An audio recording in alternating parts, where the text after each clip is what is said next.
am sax loo xam ñenn ñi jàppoon na ne ko yow sa taxawaay foofu. ñu naan Daouda dafa mel ni kat moom. dafa far Daouda ba ñu xamoon. xamatuñ dafa mel ni sax Daouda day marqué des buts contre son camp ndaxte.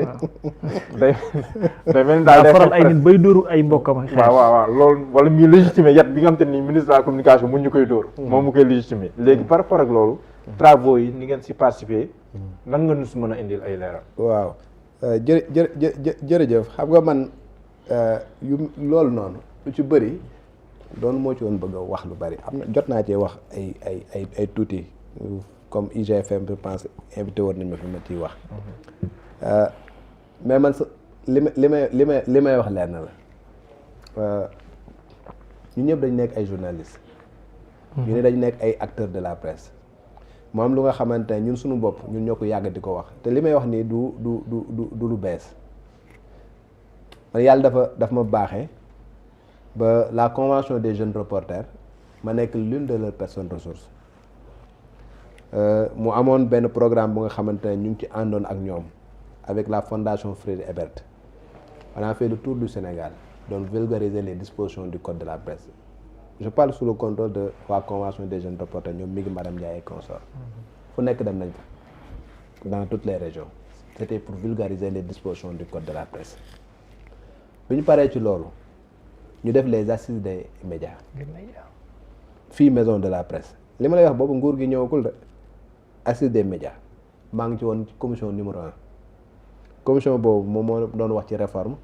régulation autorégulation noonu lañ ko tuddee woon réforme régulation autorégulation lan la ñu war a soppi sunu code de la presse lan la ñu war a soppi ci régulation lan la ñu war a soppi ci autorégulation ñun ñëpp ñu d'accord ci daal di ne lii dafa war a soppeeku lii dañ jàpp ne lu sooxe la ci sunu métier lii dañ jàpp ne lu ñu war a changer la ñu daal di ñëw daal di koy def dëxëñ ci kayit daal di koy jox ñi nga xamante ne ñoom ñooy les autorités donc je suis le président de la commission de la carte nationale de presse bien avant nguur gi di ñëw. waaw depuis ma nekkee président de la commission ñetti ministre de la communication jaar nañ ci Abdoulaye Diop moo ñu installé woon Moussa Bokar jaar na fi kii mooy troisième ministre. donc juste pour dire que ba may nekk président commission du moom mi moom moo fi nekkoon léegi yow boo ñëwee par exemple nga nekk président de la commission de la carte nationale de presse ngeen liggéeyoon ci ay affaires. nga nekk acteur de la presse. nit ñi wax ni lii dañ ko war a soppi nga xëy un bon jour man personnellement sama kaa laay wax de damay wax lu leer le directeur de cabinet du ministre de la communication m'appelle au téléphone monsieur Mine avant boobu le ministre de la communication a reçu les membres de la commission ñu toog waxtaan wax ko ñun suñu xalaat ci mbiri nu muy doxee et tout cela ma toog benn jour le directeur de cabinet du ministère de la communication woo ma monsieur Mine mu ne ko oui mu ne ma le ministre de la communication veut mettre en place une commission et c'est une commission bu nga xamante ne c'est pour véritablement éplucher les données yu nga xamante ne la presse dañ koy def dans le cadre de la plateforme d'enregistrement fekk boobu lancé nañ plateforme ba pare man ba ñuy lancé plateforme bi je suis pas impliqué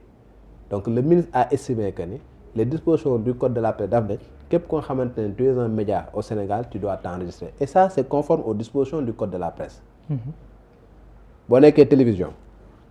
da nga war a am autorisation du ministère de la communication avant ngay émettre nga nekk presse écrite da nga war a enregistrer wu nga nekk presse en ligne da nga war a enregistrer wu nga nekk rajo communautaire da nga war a enregistrer wu le ministre il dit que ni damay ñëw ma def créer benn plateforme tey jii moment bi ma lay wax ne est-ce que am ngeen benn statistique sur la presse sénégalaise est-ce que xam ngeen le nombre de médias bu nga xam ne moom moo am Sénégal mosu fi am ku fi bëgg a def recherche boo fi bëgg a def recherche le nombre de médias au Sénégal amoo ko les seules choses yu nga xamante ne mënoon nañ ko fi am mooy rajo communautaire te surtout ARTP ngay dem parce que ñoom ñoo doon joxe fréquence yi mais amul woon dañ naan ñaata site moo am Sénégal mënoo koo wax mënuma ko wax ñoom ñu ne ok il faut que ñu am xam nga benn kii pour enregistrer et consort ñu créer benn plateforme léegi nag ñoom li nga xamante nañ ko téléchargé woon ci plateforme boobu mu ne dafay créer benn commission bu nga xamante moom moo koy éplucher données yooyu comprendre waaw léegi ñu ne ñun membre commission de la carte nationale il faut que ñu participer ci loolu pourquoi parce que ci données yi nga xamante ne nit ñi ñu ngi ko doon renseigner mais y a la carte nationale de presse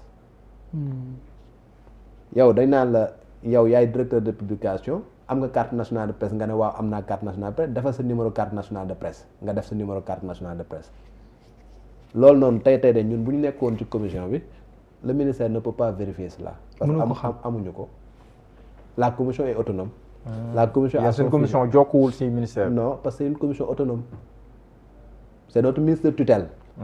Mais ñun suñu liggéey notre commission c'est pas une commission bu nga xamantene voilà dañuy liggéey sous la dictée du ministère moo ñuy wax defal li le ministère a un représentant au sein de cette commission là. On est 8 membres, il y a un représentant du ministère de la communication jeex na mais ñi ci des ñëpp kenn ki représentant ministère de la justice la kenn ki représentant ministère du travail la kenn ki représentant patron de presse la kenn ki représentant presse en ligne la man je suis le représentant de la presse en ligne kenn ki représentant Synpics la kenn ki représentant Correct la kenn ki représentant CNRA la mooy les 8 membres ñooy liggéey de manière autonome am suñu fichier xam nga bu nga xamante ñun ñoo xam kan moo am carte nationale kan moo am carte nationale de presse ministre bi muy créé commission boobu dafa contacter waa CNRA parce que ñoom ñoo xam kan moo signé cahier de charge ak kan moo signé wul cahier de charge CNRA moo la ko mën a wax. Donc ñu coopté un membre du CNRA pour que mu bokk ci commission bi. Dépôt légal tey bu fekkee da nga nekk presse écrite c'est le code de la presse qui dit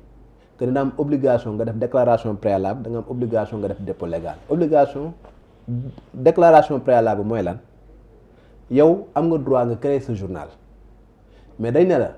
Journal bi boo koy créer boo demee ba nga xamante ne war nga dem ba war a paraître supposons nga créer ko tey nga war a paraître jeudi da ngay bind le procureur de la République article 81 du code de la presse laa lay citer da ngay bind procureur de la République ne ko man dama bëgg génne benn journal bu tudd l'Observateur dama koy génne en bichromie wala quadrichromie donc en couleur wala en noir et blanc 8 pages lay doon Diallo mooy doon sama directeur de publication mi ngi dëkk bërëb sàngam numéro téléphone am mi ngi nee imprimerie sàngam moo may imprimer nga bind ko noir sur blanc nga jox ko loolu mooy déclaration préalable pour informer ko ni à partir de lundi damay génn benn journal bu tudd l'Observateur obligation légale soo fekkee ni jour ba nga xamante ne war nga génne nga def li ñuy woowee dépôt légal te dépôt légal c'est tous les jours comme ni ngay joxee par exemple ñuy def revue de presse noonu nga war avant ngay joxe revue de presse noonu nga war def dépôt légal comprends nga. jox ko journal bi. jox ko 6 exemplaires archive nationale dañu war a am ministre de l'intérieur dañu war a am procureur dafa war a am ministre de la communication dafa war a am procureur général de la cour d'appel dafa am su fekkee ne c'est tous les jours loolu mooy dépôt légal c'est tous les jours ña nga xamante ne ñoom ñoo koy enregistrer ñoom ñoo nekk waa DST direction de la surveillance du territoire le ministère coopté un agent waa ministère de la mu bind waa ministère de l'intérieur waa ministre de l'intérieur daal di choisir un adjudant bi nga xamante moo nekk DST pour que mu siège ci biir commission bi muy benn également dañ na la yow boo amee média da nga war am ay journalistes ñu nga xamante ne da nga leen recruter ñu am contrat xam nga ki leen inspection mu am un agent un membre du ministère du travail qui est un inspecteur du travail membre de la commission. Donc yow bu ñu ñëwee Seneweb daal di ñëw ñu ne man Diallo sama kii la sama agent la Kébé sama agent la c'est ay contrat mi ne kooku moo koy vérifier parce que il a les moyens de vérifier cela comprendre le correct moom mooy xool ndax journaliste bi yow ndax am tribunal des pairs condamné nañ la wala mosuñu la condamné ndax tu respectes l'éthique et la déontologie ndax ndangam le correct est membre de cette commission là. Le ministère de la communication benn membre la femme moo nekk le directeur de la communication CNRA le doyen Bakhoum moo leen fay représenter le correct Aminatou Mohamed Diop moo leen fa représenter man maa représenter la commission de la carte nationale de presse. nga gën caa si. yaa ngi dégg ministère de l'intérieur la DST un adjudant bi nga xam ne moom mooy gérer le dépôt légal moom moo fa nekk ñun. Quand on est arrivé ñu def suñu premier bi ñu ubbee kii bi bi ñu ubbee nu mu tuddati plateforme bi mais loolu lañ gis on a vu les données que les gens ont téléchargées on a vu des manquements on a fait un travail technique après ñu joxe li ñu joxe maintenant coow li bëri na ñu bëri peut-être xamuñu dans quelles conditions les gens ont travaillé voilà ce qui s'est passé manquement yu nga xamante ne nañ am na manquement bi am na manquement bi et consort mais dama jàpp que ni le travail c'est un processus le travail n'est pas encore abouti c'est un processus les gens sont en train de faire leur travail la commission bi nga arrêté bi nga xamante ne moom moo institué la commission daf ne les membres de la commission ont un mandat d'1 an ça veut dire que processus bi dafay durer 1 an renouvelable donc tey la nga xamante ne nit ñi def nañ ko en termes de vérification li nga xamante ne moo nekk données et consorts les gens ont fait le travail technique le reste ba ñu defee suñu travail technique dañu jébbal ministère xam nga ministère seen bopp daal di croiser ak yeneen seen i vérification ñu def après ñoom ñu génne seen liste et consorts mais nous en ce qui nous concerne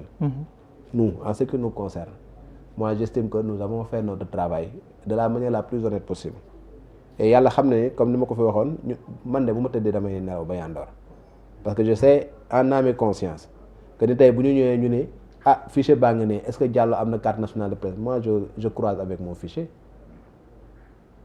moom nee na am na carte nationale de presse bi ñu xoolee wax dëgg yàlla amul carte nationale ku fi am carte nationale man maa ko signé donc xam naa ko am ak ko amul. am na ay cas yoo fa gis. am na ay cas yoo gis yu bari ñu indi liste leen te amuñ carte. bari na nga vérifié gisoo. bari na am na sax ñu juum ñu nga xamante ne dañ ne ndax am nga carte nationale de presse mu ne aw ma carte nationale ma vérifié ne kii am na carte nationale de presse. dafa jotagul woon carte am. dafa juum. ok am na ci effectivement ñu nga xamante ne ni ñuy remplir ci plateforme bi. voilà am na ñoo xamante ne dañ juum ci plateforme yi ndax am nga carte nationale ñu bind non. xam nga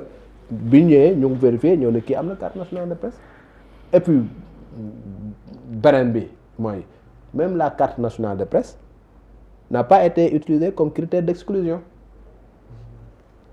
Moi je sais mieux placé que quiconque pour dire que carte nationale de presse nañ ko utiliser comme critère d'exclusion mais ba ñëwee ci commission bi j'ai dit que non il faut pas que ñu def ko. Pourquoi? Parce que la commission de la carte nationale de presse a été carente en 2024 a eu des manquements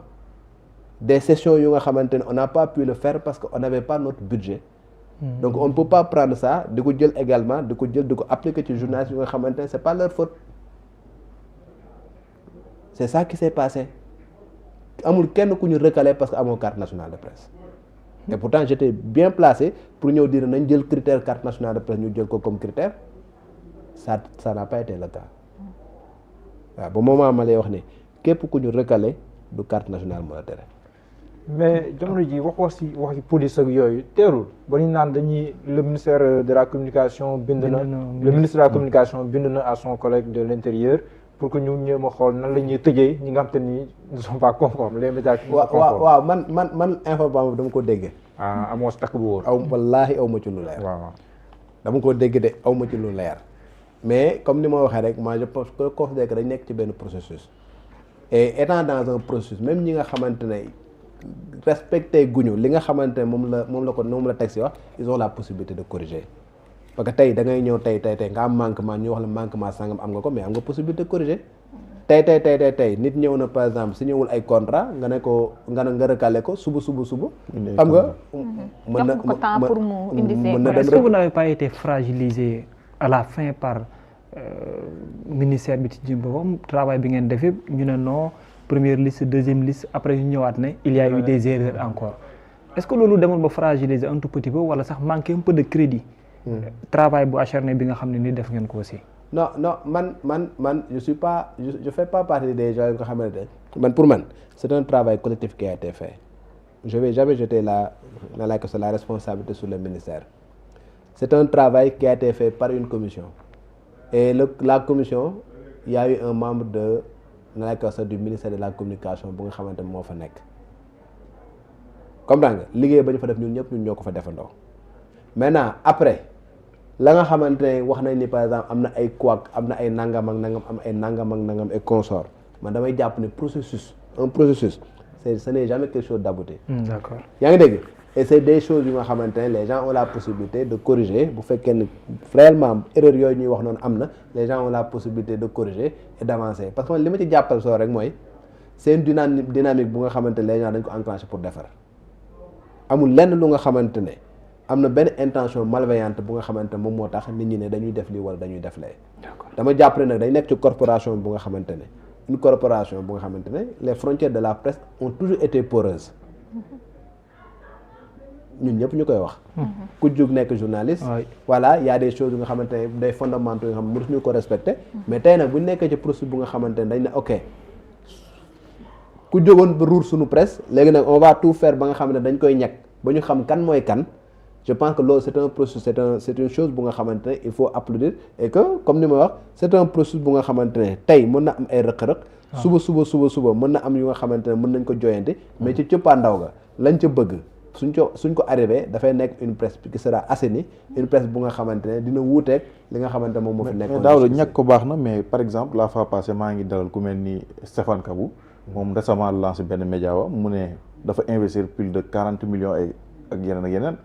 tey jii bu ñu xëyee rek ne moom ku mel ni moom comme que reconnaître uñu ko comme média bu ñu xëyee teg par exemple la police ne ku amul lii ak lii dootoo am droit exercer est-ce que loolu tamit du dem ba indi beneen tournure ci affaire bi wala mu indi maanaam ñi nga xam ne tey ay investisseurs lañ jóge bitim réew wala ñu nekk Sénégal nekk ay ndaw jënd ay matériel bëgg ci liggéey ñoo tamit tey jii bu ñu leen tegalee police ak yenn affaires yi nga xam ne ay barrières la ndax du dem ba gën a yokk chômage bi ak wàññi liggéey beeg yooyu noonu. léegi dama lay laaj.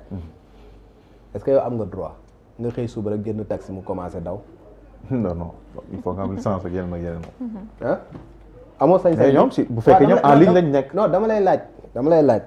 amoo sañ-sañ nga xëy suba tey rek nga jënd oto mu commencé di daw. clando lañ lay woowee. waaw parfois nga pointé taw raw. waaw dama lay wax rek clando lañ lay woowee. dëgg la amoo droit tey nga jënd bus muy daw Dakar Saint-Louis. booy samp média bi dama daa war a matal. yaa ngi dégg waaw. boo ko defee jàdd nga yoon. mais pourquoi bu fekkee ni transport la. mu nekk lu nga xamante ne c'est réglementé il faut nga uti licence il faut nga respecter nangam ak nangam. que presse également ku jóg ne man damay investir de respecte pas li nga xam moom moo nekk ci code de la presse ak li nga xam moo nekk ci disposition légale. un état dafa am ay chartes yu nga xamante ñëpp dañ ciy tënku. la liberté d'entreprendre. c'est consacré par la constitution. tey jii boo demee dans la presse ña fa nekk investir fa ñëpp c'est pas des journalistes ah. Youssou Ndour n'est pas journaliste. El Hadj Ndiaye n'est pas journaliste. Sidi Lamine Niass n'était pas journaliste. Paix à son âme. Salam Fall développeur. Salam Fall c'est un développeur. mais bañ demee bëgg ñu dañuy dugg dans le secteur des médias dañu xool li nga xamante mooy texte yi nga xam ñoom ñooy réger secteur boobu. ñu def la ca war yëkku ci. xam nga loolu mooy li nga xamante ne moom mooy dëgg te loolu mooy li nga xam ne moom moo nekk yoon. il faut pas dire que voilà moi j'ai investi mais mon argent j'ai investi nangam mais tu investis ton argent alors que tu respectes pas la législation. mais ñoom li pose yenn saa mooy da leen naan si constitution wala si législation ubbi presse maanaam déclaration rek ngay def ak yooyu noonu di ko yombalal daal. maanaam ça se passe pas comme ça. ah texte yi waxul loolu. man dama lay wax tey ku nekkee audiovisuel. audiovisuel. il faut une déclaration préalable du ministère de la communication. Il faut une autorisation, je veux dire, préalable. Parce que encore une fois information nekkul lu nga xamante ne dañ koy foowee dañ koy caaxaane. c'est une denrée très sensible. fii la ñu toog di ko caaxaane mais information lakk na réew. information def na guerre. information indi na guerre civile. information indi na leneen ak leneen. dans d'autres pays. un état responsable quand même dafay nekk ko nga xamante ne dafay réglementer un certain nombre de choses. Sénégal nag on était dans un moment bu nga xamante ne anomalité dafa demoon ba nga xamante ne ñu jàpp ni loolu mooy yoon. ñenn ñu nga xamante ne dañ nekkoon par exemple di voilà am peut-être yenn avantages yi indûment tey ñoom ñooy taxaw ñëw parce que tey jii sa teraanga bu ma ko laalee léegi nga jóg mais teraanga bu nga xamante da nga ko am ci lu nga xamante ne tegul ci yoon également mais nit ñi dañ lay tegaat ci yoon. loolu mooy dëgg. mooy dëgg. la liberté tey jii ni ñuy créer société pour def transport. nañuy créer société pour presse. nañuy créer société buy jaay caaf ak nañuy créer société buy def boulangerie ñoo yem. wala cabinet d'avocat kii. dégg nga li ma wax. day wuti NINEA. te yoon bu day wuti registre de commerce. société bu am leer. nga am société. da nga dem APIX wala nga dem seeti benn notaire mu créer la sa société. donc création société Seneweb nañ ko créer ak Sodida ak xam na laa koy wax sax Bër Jadida nañ ko créer ak bu mu mën di doon. même création bi la. da ngay créer une société soit da ngay créer une société à responsabilité limitée. wala nga créer une société anonyme wala une société uninominale à responsabilité limitée yooyu yëpp ay société la maintenant nag boo créer société ba pare nga ne man sama société damaa bëgg mu activer wu ci secteur sangam société bi ma créé BTP laa bëgg mu def société bii ma créé transport laa bëgg mu def société bii ma créé commerce laa bëgg mu def société bii ma créé kat presse laa bëgg mu def mais secteur boo ci dem da nga faa fekk ay textes yu nga xam moo koy réglementé da ngaa am obligation nga sàmmonte ak moom tey boo créé une société bëgg a def commerce am na yeneen yooyu am na yooyu outil tey jii pour que nga dem def import di nga dem outil DIPA di nga dem nangam ak nangam affaire douane et consort pour que nga mën def import export pour nga mun ko def pour nga def transport il faut que yow tamit nga dem sàmmonte ak li nga xam ne moom moo nekk taxi am licence et consort mun ko def mais pour que nga def presse également il faut nga sàmmonteeg li nga xamante moom moo nekk ci code de la presse le code de la presse ne la bu fekkee ni da nga nekk une entreprise de presse bu nga xamante audiovisuel la rajo ak télévision da ngay am une autorisation du ministère de la communication benn nga signé cahier de charge ak CNRA ñaar nga doog a commencé nga employé des gens yu nga xamante ne c'est des journalistes yu nga xamante ne da nga leen signé contrat yóbbu ko inspection du travail nga doog a mën la considérer comme une entreprise de presse audiovisuelle su fekkee ne presse en ligne da ngay créer une société de droit sénégalais da ngay am nom de domaine soo amee nom de domaine ba pare nga déclarer xam nga société boobu ak site boobu au ministère de la communication et nga employer au moins 3 journalistes le directeur de publication doit avoir 10 ans d'expérience le rédacteur en chef doit avoir 7 ans d'expérience ak beneen journaliste mu nekk au moins ñetti nit pour que nga ñu mën la considérer comme véritablement une entreprise de presse en ligne su fekkee ne une entreprise de presse écrite la da ngay def déclaration préalable comme bi ma la waxoon sànq da ngay créer la société d'abord def déclaration préalable def dépôt légal tous les jours pour que ñu enregistré au ministère de la communication pour que ñu mun la considérer comme une entreprise de presse li ma la wax yëpp dans tous les cas amul entreprise bu nga xamante ne de presse nga bu nga xamante ne amoo obligation nga enregistré au ministère de la communication de par les textes donc tu peux pas nag venir créer benn ñëw am sa xaalis investir dans un secteur kenn xamula après nga ñëw nga ne man. mais journaux yi nga xam te ni virtuels yi nga xam ne une rek la ñuy génnee nag ñoom. dëppoo ak yoon la loi ne le prévoit pas parce que ñooñu mënoo leen considérer parce que tey boo jëlee code de la presse typologie des entreprises de presse 4 entreprises de presse lañ considéré rajo télévision presse écrite presse en ligne ñooñu noonu 4 entreprises yooyu moom la code de la presse prévoir bu ci nekk dafa am ay obligations yi nga xamante moom moo la war tey bu fekkee ne da nga ne presse écrite nga da nga war a am imprimerie bu lay tirer da nga war a def impression da nga war a def déclaration préalable da nga war a def dépôt légal tey su fekkee ne da ngeen di tirer PDF rek ñëw di ko joxe fan ngay defee dépôt légal tu respectes pas la législation et par conséquent tu peux pas être considéré comme une entreprise de presse comprendre nga bu fekkee ne da nga def PDF nga def ko est-ce que tu as pour un site internet il faut na laa koy wax sax une société de droit sénégalais il faut nga am sa nom de domaine il faut que ngay def mise à jour régulièrement comme ni ko Seneweb di defee il faut nga am ay journalistes yu nga xam ñoom ñooy produire information ñu doog la considérer comme une presse en ligne rajo ak télévision moo gën a contraignant il faut nga am fréquence il faut que état bi signer la il faut nga signer cahier de charge et consort donc tey bu fekkee ne da nga ñël par exemple kenn ko xam ne day def PDF rek après daal di koy jël balancer ko sur les réseaux sociaux ban catégorie de presse nga koy dugal. kon ko ñooñu dañ leen di écarter. foo leen di dugal ban si typologie li ma la cité noonu fan nga leen di dugal. doon na ma presse écrite lan. bokkuñu presse écrite parce que defuñu impression tiré wuñu. nekkuñu presse en ligne. xam nga parce que amuñu site bu nga xamante ne dañuy def dañuy def seen mise à jour régulièrement nekkuñu audiovisuel nekkuñu rajo nekkuñu télévision fan nga leen di dugal donc en l'état actuel de la législation waxuma ne suba du évoluer de mais en l'état actuel de la législation tant que loolu évolué wul mais tu peux pas véritablement les considérer véritablement comme entreprise et man à mon sens man pour man ça c'est quelque chose bu nga xamante ne c'est très dangereux. trop koy xëy rek di PDF rek. man mun naa am fee sama infographe ma toog sama biir kër. xam nga ma créé sama benn journal après ma balancé ko à travers le Sénégal léegi beneen bi may wax ñu nga dépôt légal les gens defuñu ko pour peut-être sonal journalistes yi et consorts le dépôt légal xam nga pour lan la. c'est pour prévenir un certain nombre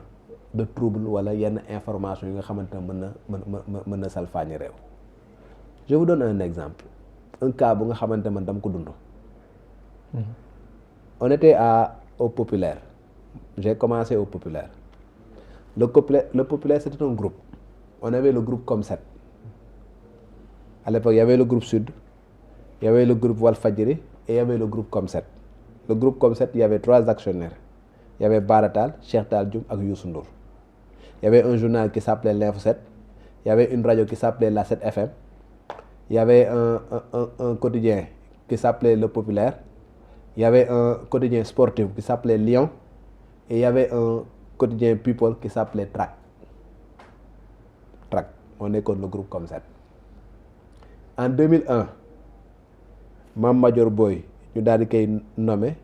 mu nekk premier ministre la première femme premier ministre du Sénégal mu war a def sa déclaration de politique générale le Trac Ibou Fall moo fa nekkoon directeur à un moment donné Ibou Fall daal di démissionné dem créer benn journal qui s'appelait Frasque mu am benn directeur bu nga xamante dañ koo fal il venait fraîchement de la France mu jël def ko directeur. peut-être Trac laa lay wax de. peut-être il avait la mentalité tubaab parce que il venait fraîchement. déclaration de politique générale de Mame Madior Boye à la une déclaration de politique générale Mame Madior Boye se dévoile tu sais ce qui a été fait dañu jël Mame Madior Boye dañ ma baal ci li may wax jël mannequin en bikini détouré ko ah daal di koy teg jël Mame Madior Boye bopp bi ak fulaar bi daal di koy def photomontage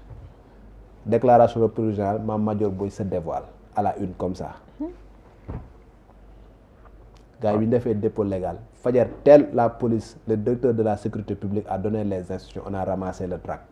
ah oui. xam nga ramassé lépp daal di koy yóbbu on a arrêté le directeur de publication dem ci ordinateur bi confisqué ko yóbbu leen dig je me rappelle jour boobu les gens ñëw ñu ne woy voilà c'est nos confrères il faut que ñu jàppale leen affaire genre on a dit que ñu jàppalewuñ kenn parce que ku ko defoon sunu maam duñ ko accepter. Donc juste pour dire que le dépôt légal c'est pas que véritablement voilà c'est pour censurer et consorts c'est pour éviter et peut-être loolu noonu bu ci police teel woon a jóg jël circonscrire affaire ramasser affaire yi peut-être coow li doon na mën a demee doon na demee leneen juste pour dire que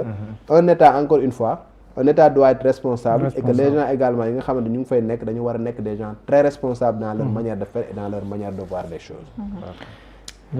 Mohamed. waaw man épuisé nañ suñu point yi jagleloon waaw xaabaabal nañ sax